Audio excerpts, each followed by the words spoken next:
할렐루야! 아멘. 아멘.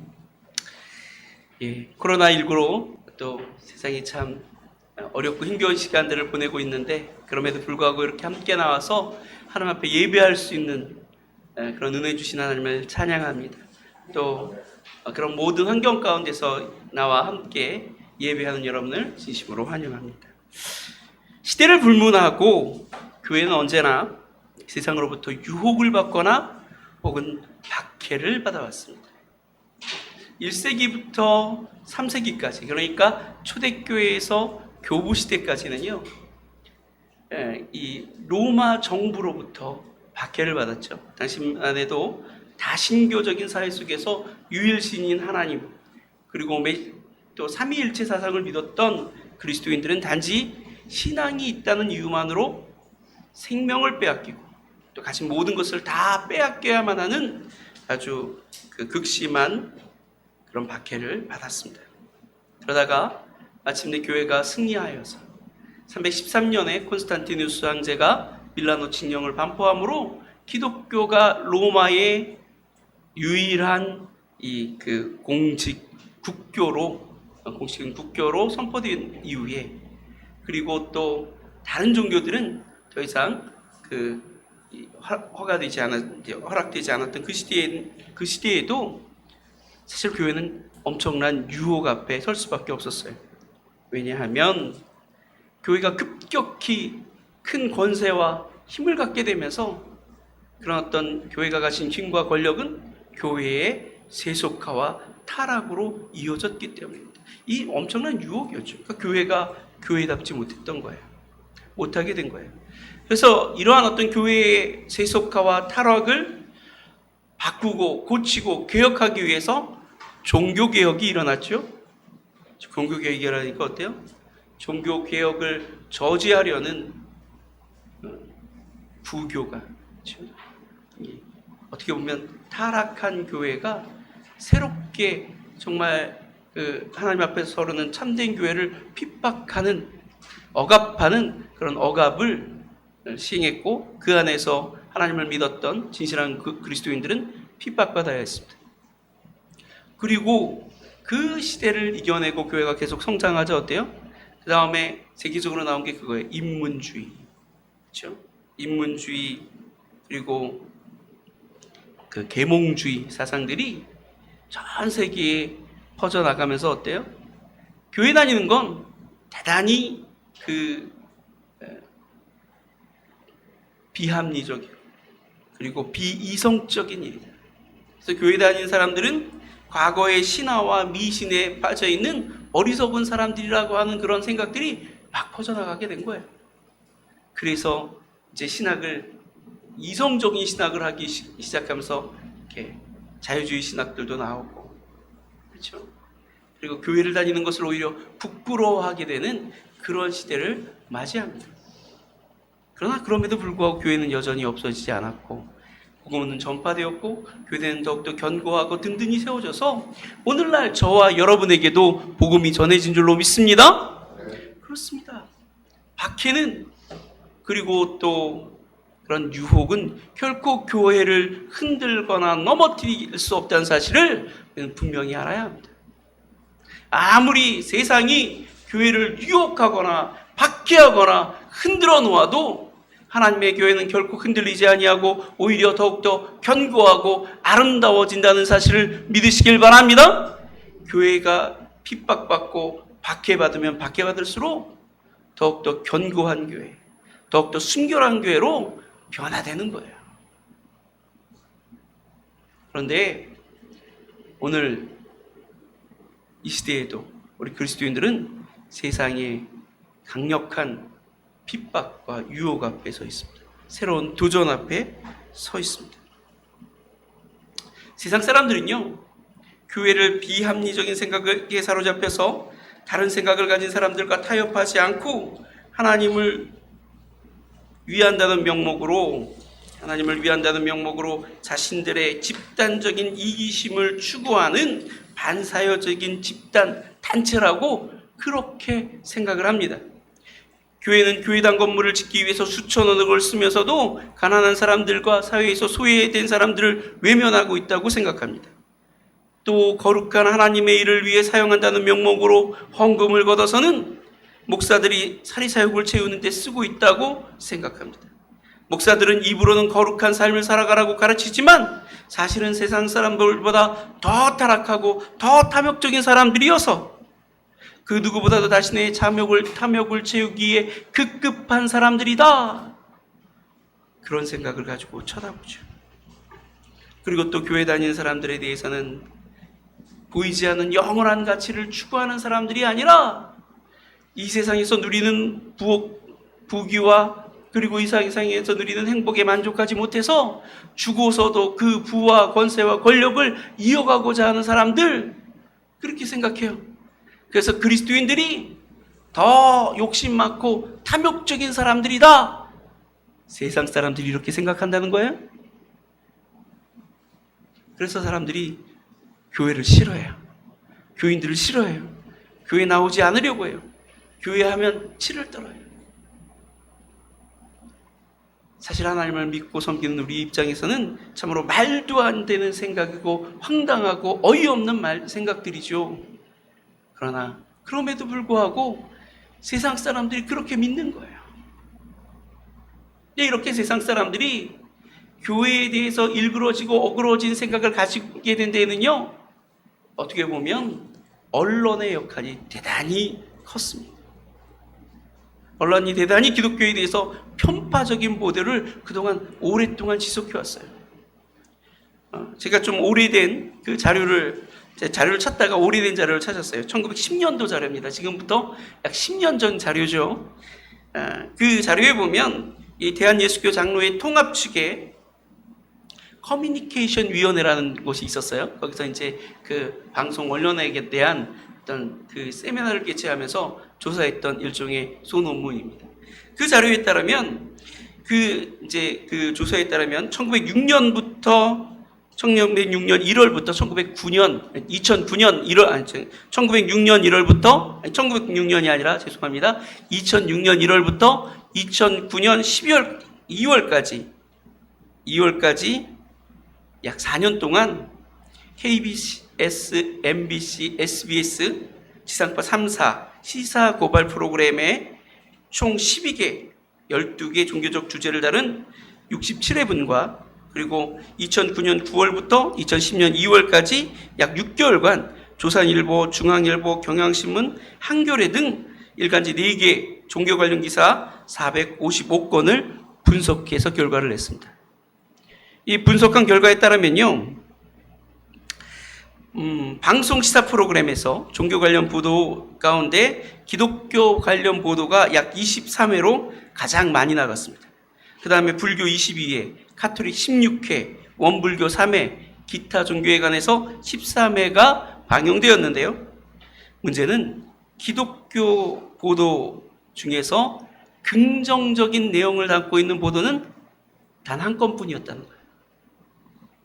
나머지 22회는 다 부정적인 보도뿐이었다는 것입니다.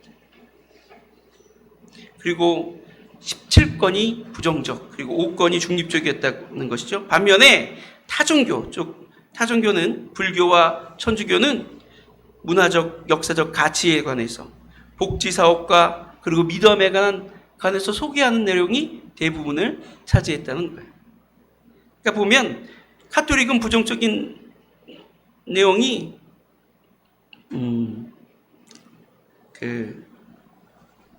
총 22건 가운데서 8건이었고 그리고 3건이었고 불교는 8건이었고 반면에 그 기독교는 17건, 나머지는 거의 중립적이거나 그런 내용이었던 것이죠. 또 이 분석을 맡았던 호남대학교의 김기태 교수는 기독교 복지시설에 대한 긍정적인 해석과 미담은 전무한 반면에 기도원 등 범죄가 발생하면 크게 부각되었다고 전하고 있습니다. 또 신문도 마찬가지입니다. 455건의 기사 중에서 기독교 관련 기사는 110건으로 불교 191건과 가톨릭 141건에 비해서 기사 수는 적은 반면에 부정적인 기사는 기독교가 전체 20건 중에서 19건을 차지했고요. 부정적인 기사 20건 중에서 19건이 기독교에 관련된 기사였고요. 특별히 범죄 기사 중에는 목사, 집사 등 신분을 제목으로 강조하는 경우가 많았다고 합니다. 그나마 긍정적인 기사 중에서도 기독교계 스스로 내부의 문제점을 인식하고 반성한다는 내용의 기사가 다수를 차지했고 복지, 문화 분야의 미담은 거의 없었습니다. 반면에 불교는 역사, 문화적 가치, 가톨릭은 실천적 삶을 보여주는 종교인의 자세에 대해서 긍정적으로 보도되었다는 거예요. 그러니까 사람들이 이런 보도만 보면 어때요? 기독교는 완전히 범죄 집단처럼 생각하지 않겠어요? 왜곡되고 편견된 시각을 갖게 되는 것입니다. 근데 이게 2010년 자료인데 10년이 지난 오늘날에는 언론이 좀 공정해졌을까요? 그렇지 않다는 걸 여러분은 많이 느끼실 거예요. 피부로. 그렇잖아요. 지난 8일에 정세균 국무총리가 교회 소모임을 중지하는 명령을 내렸습니다. 근데 이 명령을 내릴 당시에 교회 관련 확진자는 한 사람도 없는 상황이었어요. 이 명령이 주어지는 8일날 시점으로 보면 없었어요. 오히려 불교와 천주교에서 확진자들이 이제 늘어나면서 이게 집단 감염의 우려가 있다고 하는 보도들이 나오고 있는 상황이었어요. 근데 그 시점에 오직 교회에서만 소모임을 금지하고 만약에 모일 경우에는 300만 원의 벌금을 부과하겠다는 그런 명령을 정세균 국무총리가 내렸죠. 근데 사실 그동안 고위험 집단이었던 노래방이나 클럽, 학원, 그리고 다단계 판매회사 등의 규제가 있었지만 모이면 어떤 거기서 모임을 가지면 300만 원의 벌금을 부과하겠다는 내용이 보도된 적이 있습니까? 그런 명령이 내려진 적이 없어요. 오직 교회만 유독 모이면 300만 원 부과하겠다는 거예요. 대단히 굉장히 불공정하고 그리고 편파적이고 비합리적일 뿐만 아니라 교회를 향한 노골적인 박해고 헌법에 보장된 종교의 자유를 제한하는 대단히 부당한 명령이고 행위라고 아니할 수가 없는 것이죠. 이에 따라서 교계는 즉각 성명을 냈습니다. 모든 교회 연합단체들이 즉각적으로 이 어떤 부당성을 알리고 처리할 것을 요구하는 보도를 냈고요. 또 한편으로는 청와대 국민청원 게시판에다가 이 명령을 처리할 것을 촉구하는 그런 글을 올렸는데 단 이틀 만에 30만 명이 넘어섰습니다. 여러분 그런 사실을 알고 계셨어요? 아시는 분도 계시지만 대부분 모르셨을 거예요. 왜? 방송에 보도되질 않았어요. 여러분 기독교가 이 교회 소모임 금지에 대해서 강력하게 반발하고 있다는 뉴스를 보신 적 있으십니까? 없잖아요. 다음이나 네이버나 포털 사이트 일면에 이런 기사가 단 한 줄도 나지 않았어요. 이렇게 검색을 해보면 많이 떠요. 일면에는 올라오지 않았어요. 그러니까 여러분도 잘 모르고 보통 사람들은 교회가 여기에 대해서 왜 불만을 갖게 되는지, 이것이 왜 부당한 조치인지, 왜 이게 불합리한 조치인지 아는 사람들이 아무도 없어요. 결국 무슨 말씀을 드리는 거냐 하면 언론이 10년 전이나 지금이나 변함없이 여전히 편파적이라는 거예요. 그런 속에서 교회는 어떤 면에서는 박해받고 있고 어떤 면에서는 또 유혹당하고 있다고 볼 수 있다는 말씀을 드리는 거예요. 자, 그러면 이제 우리는 어떻게 해야 될까요? 피켓이라도 들고 거리를 뛰쳐나가서 어떤 이 언론의 부당함을, 정부 정책의 불황함을 알리고 우리의 결백을 주장해야겠습니까? 아니에요. 그건 그리스도인의 방법이 아닙니다. 하나님께서 심판하실 거예요. 전 그렇게 믿습니다. 만약에 언론이 혹은 어떤 집단이 하나님의 거룩한 교회를 대적하고 또 하나님의 어떤 교회에서 하나님을 섬기고 하나님 앞에 예배하는 것을 방해하기 위한 목적으로 이런 일들을 행했다면 하나님께서 결코 용서하지 않으실 줄로 믿습니다. 그 심판 하나님께 맡기면 될 줄로 믿습니다. 우리가 해야 될 일은요, 잠잠하게 우리 자신을 돌아보는 거예요. 잠잠하게 하나님의 음성에 귀 기울이는 것입니다. 하나님께서 이런 일련의 사태를 통해서, 이 교회를 향한 세상의 손가락질을 통해서, 교회를 향한 세상의 핍박과 이런 부당한 조치를 통해서 우리에게 하시고자 하는 말씀이 무엇인지 거기에 귀 기울일 수 있어야 될 줄로 믿습니다. 우리가 해야 할 일은 언론의 부당함이나 세상의 불공정함에 대한 항거가 아니라 이런 일련의 사건을 통해서 하나님께서 우리에게 주시는 엄중한 경고를 듣는 것이어야 합니다. 만약 우리가 그 경고를 무시하고 하나님의 교회를 변호하기만 급하다면 우리는 결코 하나님이 기뻐하시는 교회로 거듭날 수 없을 것입니다. 또 하나님의 진노와 심판을 피할 수도 없을 것입니다. 사실 한국교회를 향한 하나님의 경고는 이미 오래전부터 계속되어 오고 있습니다. 지난 2007년에 한국교회 대부흥 100주년 기념대회에서 사랑의 교회 옥하는 목사님이 주여 살려주옵소서라는 제목의 말씀을 전했습니다. 이 설교에서 옥하는 목사님은 한국교회 성도들 향해서 이렇게 설교했습니다. 설교문을 제가 잠깐 읽어드리겠습니다.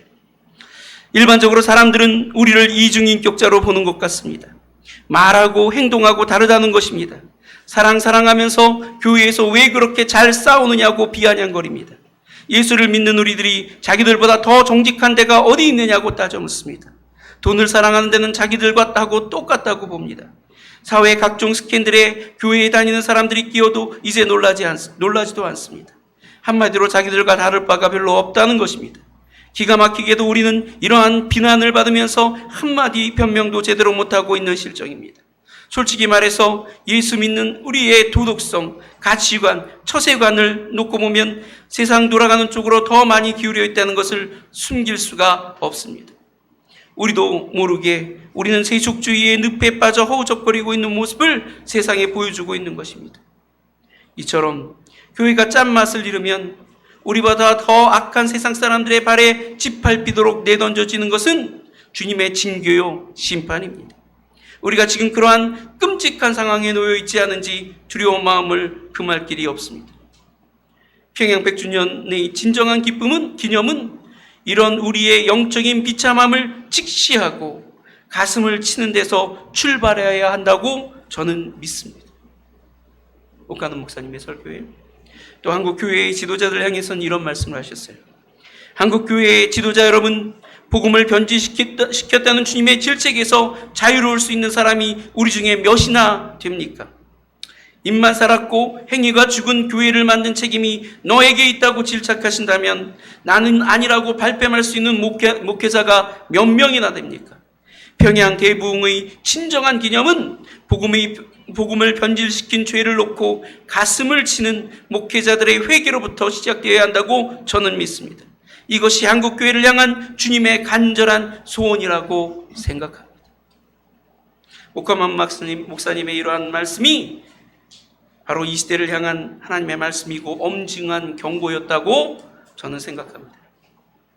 그리고 지금 그때로부터 약 13년의 긴 세월이 흘렀습니다. 지금 우리는 그때보다 더 나아졌습니까? 아닙니다. 그렇지 않습니다. 오히려 더 타락했고 더 부패했습니다. 이런 우리들을 향해서 세상이 손가락질하고 세상이 비양되는 것은 어쩌면 너무나도 당연한 일입니다. 이제 우리를 향한 하나님의 엄중한 경고에 귀를 기울여야 합니다. 그리고 그 경고 앞에서 우리의 삶을 고치지 않으면 안 되는 거예요. 그렇다면 하나님의 이 엄중한 경고 앞에서 우리는 과연 어떠해야 할까요? 어떤 자세를 취해야 할까요? 오늘 여기에 대해서 함께 생각해 보겠습니다. 첫 번째로 자신을 돌아보아야 한다는 거예요.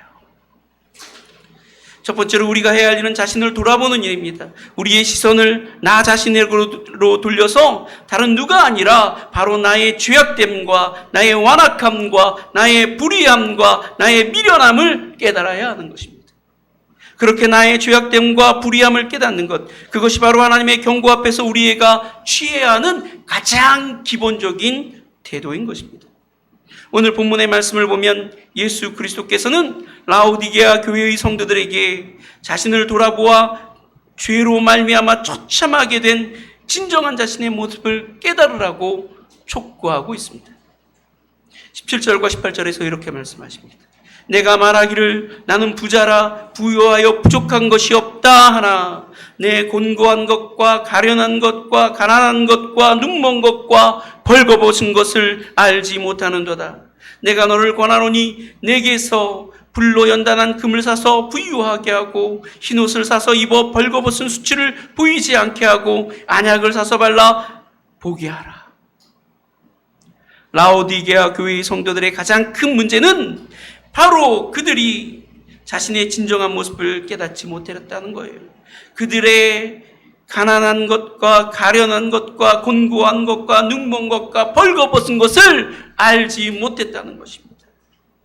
그들은 물질적으로는 부유했고 육체적으로는 화려한 옷을 걸치고 있었지만 영적으로는 참으로 가난하고 초라하기 그지없는 처지에 놓여 있었습니다.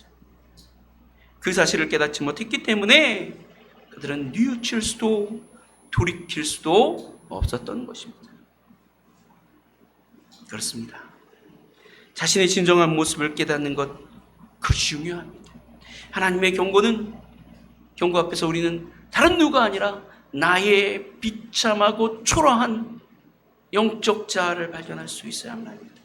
사람들 앞에서 치장되고 과장된 거짓된 모습이 아니라 하나님 앞에서 벌거벗은 채 진정한 마음으로 자신을 돌아볼 수 있어야만 하는 것입니다. 그래서 자신의 죄악됨과 거짓됨과 불의함과 악한 모습을 스스로 깨닫게 될 때 우리는 비로소 변화의 소망을 가질 수가 있는 것입니다. 두 번째로 하나님의 경고 앞에서 우리가 해야 할 일은 우리의 잘못을 인정하고 뉘우치는 것입니다. 우리의 잘못을 인정하고 뉘우치는 것입니다. 변명하고 가리고 감추려고 해서는 안 돼요. 오늘날 이 땅의 교회가 이처럼 타락하고 부패하게 된 가장 핵심적인 원인이 무엇입니까? 가장 큰 핵심적인 원인을 꼽으라면 그것은 죄를 드러내어 회개하고 고치려 하고 하기보다는 감추고 덮으려고 했다는데 그 이유가 있을 것입니다. 교회의 거룩성과 하나님의 말씀, 하나님의 권위라고 하는 장막 뒤에 우리의 모든 부끄러운 일들을 감춰왔습니다. 그러다 보니까 그 장막 뒤에서 부끄러운 일들은 마치 독버섯처럼 자라나고 퍼져나가서 오늘날 한국 교회를 병들게 하고 있는 거예요. 이제 더 이상 우리의 불의함을, 우리의 추악함을, 우리의 완악함을, 우리의 죄악됨을 덮거나 감추고 핑계하려 해서는 안 됩니다. 변명하려 해서는 안 됩니다. 우리의 죄를 시인하고 철저하게 뉘우치며 회개해야 될 줄로 믿습니다. 그래야 희망이 있는 거예요. 그래야 임박한 하나님의 진노를 피할 수 있을 것입니다. 그래야 하나님의 용서를 받고 다시금 회복의 은혜를 입을 수 있을 것입니다. 여러분 다윗을 아시죠? 그는 하나님 앞에서 모든 의로운 사람들의 기준이 되는 사람이에요. 그래서 그 다윗 이후의 왕들이, 선한 왕들은 다윗처럼 행한 왕들이고 악한 왕들은 어때요? 다윗의 길로 가지 않은 왕들이에요. 다윗은 모든 선한 왕들, 그리고 이 시대의 의인의 기준이 됩니다. 초대교회의 첫 번째 순교자였던 스데반 집사는 다윗에 대해서 하나님의 마음에 합한 자다 이렇게 고백했습니다. 근데 다윗이 정말 객관적으로 봤을 때 의로운 사람이었냐 하면 그렇지 않아요. 대단히 악한 사람이었습니다. 그는 자신의 충복이었던, 충직한 신하였던 우리아의 아내를 겁탈하고 그에게 정말 임신하게 만들고 그 사실을 감추기 위해서 우리아를 아주 간교하고 잔혹한 방법으로 살인했습니다. 그리고 이 사실을 철저하게 숨겨버렸습니다. 그런데 하나님께서 1년 후에 나단 선지자를 통해서 이 사실을 드러내셨죠. 여기 중요한 사실이 있어요. 그때 다윗은 변명하려고 하지 않았습니다. 더 이상 그 잘못을 숨기려고 하지 않았습니다. 하나님 앞에 그 죄를 고백하고 뉘우치며 회개했습니다. 어쩌면 그의 일생을 전체를 통해서 그는 회개하는 삶을 살았습니다. 오늘 우리가 이 교동문에서 읽었던 시편 51편의 말씀이 바로 그가 하나님 앞에 자신의 죄를 고백하고 뉘우치고 회개하면서 지은 죄예요. 그 51편에서 그는 이렇게 고백합니다. 주께서 제사를 기뻐하지 아니하시나니 그렇지 아니하면 내가 드렸을 것이라. 주는 번제를 기뻐하지 아니하시나이다. 하나님께서 구하시는 제사는 상한 심령이라. 하나님이여 상하고 통회하는 마음을 주께서 멸시하지 아니하시리이다. 무엇이 다윗을 다윗되게 하였는가? 바로 이 상한 심령입니다. 주 앞에 통회하는 마음을 품고 하나님 앞에 회개했을 때 하나님께서 그를 기쁘게 받으신 줄로 믿습니다. 하나님 앞에서, 하나님의 경고 앞에서 우리가 해야 할 일도 바로 이것입니다. 오직 회개입니다. 오직 회개만이 하나님의 진노하심에서 벗어나 하나님의 자비와 긍휼을 입는 은혜를 입게 되는 길인 것입니다. 바로 지금이 회개할 때입니다. 회개를 통해서 하나님의 긍휼히 여기심을 얻고 다시금 회복하게 하시는 하나님의 은혜를 누리는 저와 여러분이 되시기를 바랍니다. 그리고 회개를 통해서 새롭게 거듭나는 우리 한국교회가 되기를 간절히 소망합니다. 마지막으로 우리가 하나님의 경고 앞에서 해야 할 일은 잘못을 고치는 일이에요. 잘못을 고쳐야 합니다. 이제 회개했다면 회개에 합당한 열매를 맺어야 될 줄로 믿습니다. 말로만 회개하고 마음으로만 회개해서는 안 됩니다. 구체적인 삶의 변화가 일어나야 하는 것입니다. 그래야 진짜 회개입니다. 오늘 본문의 말씀에서 예수 그리스도께서는 라오디게아 교회의 성도들을 향해서 내가 너를 권하노니 내게서 불로 연단한 금을 사서 부요하게 하고 흰옷을 사서 입어 벌거벗은 수치를 보이지 않게 하고 안약을 사서 발라 보게 하라, 이렇게 말씀하셨어요. 불로 연단한 금이 뭐예요? 불로 연단한 금이 무엇입니까? 고난을 이겨내는 순수한 믿음이에요. 더 이상 불의한 세상과 타협하여 안일한 삶을 살아가지 말라는 말씀입니다. 기꺼이 고난을 마주하고 그 고난을 감당하고 이겨내므로 그 고난을 감수하며 불의와 맞서 싸우는 삶을 살아가라는 거예요. 그래서 이제는 더 이상 불의하고 악한 삶이 아니라 정의롭고 선한 삶을 살아가라고 말씀하고 계십니다. 그래야 영적 가난에서 벗어날 수 있다는 것입니다. 또 흰옷을 사서 입으라고 말씀하셨습니다. 무슨 말씀입니까? 더 이상 불의와 타협하여 악을 행하는 수치스러운 삶을, 부끄러운 삶을 살아가지 말라는 거예요. 거룩하고 경건한 삶을 통해서 그 부끄러움을 이제는 가리는 삶을 살아가라는 거예요. 구체적인 삶의 변화를 요구하시는 말씀인 줄로 믿습니다. 이제 뉘우치고 회개했다면 변화되어야 합니다. 진심으로 회개했다면 당연히 평안한 삶이 따라와야 하는 것입니다. 편안한 삶이 뒤따르지 않는다면 우리의 회개는 결국 공허한 말장난에 불과한 것이죠. 세례 요한은 겉으로는 자신의 잘못을 인정하며 뉘우치는 척 회개의 자리로 나오지만 실상은 전혀 삶의 변화를 일으키지 못했던 바리새인들을 향해서 이렇게 말했습니다. 그러므로 회개에 합당한 열매를 맺고 속으로 아브라함이 우리의 조상이라고 생각하지 말라. 내가 너희에게 이르노니 하나님이 능히 이 돌들로도 아브라함의 자손이 되게 하시리라. 이미 도끼가 나무 뿌리에 놓였으니 좋은 열매를 맺지 아니하는 나무마다 찍혀 불에 던져지리라. 이 말씀이 단지 바리새인들을 향한 말씀이 아님을 기억하시길 바랍니다. 이 시대를 살아가는 그리스도인들 역시 회개에 합당한 열매를 맺어야 합니다. 그렇지 않다면 결코 하나님의 진노와 심판을 면할 수 없을 것입니다. 한국교회는 지금 하나님의 중대한 경고 앞에 서 있습니다. 그 경고 앞에서 어떠한 태도를 취하느냐에 따라서 우리는 무서운 하나님의 진노와 징벌을 맞이하게 될지, 아니면 하나님의 긍휼히 여기심과 회복해 하시는 은혜를 맞이하게 될지가 결정될 것입니다. 우리는 어떤 선택을 해야 할까요? 이제 더 이상 죄를 감추고 변명하려 해서는 안 됩니다. 하나님 앞에서 우리의 자신의 죄를 인정하고 고백하고 뉘우치며 회개해야 합니다. 그리고 변화된 삶을 살아가야 하는 것입니다. 우리가 우리의 처지를 깨닫지 못하고 그저 세상과 우리의 대적들을 원망하며 회개와 변화의 길로 나아가지 않는다면 우리는 하나님의 진노와 형벌 앞에 서게 될 수밖에 없을 것입니다.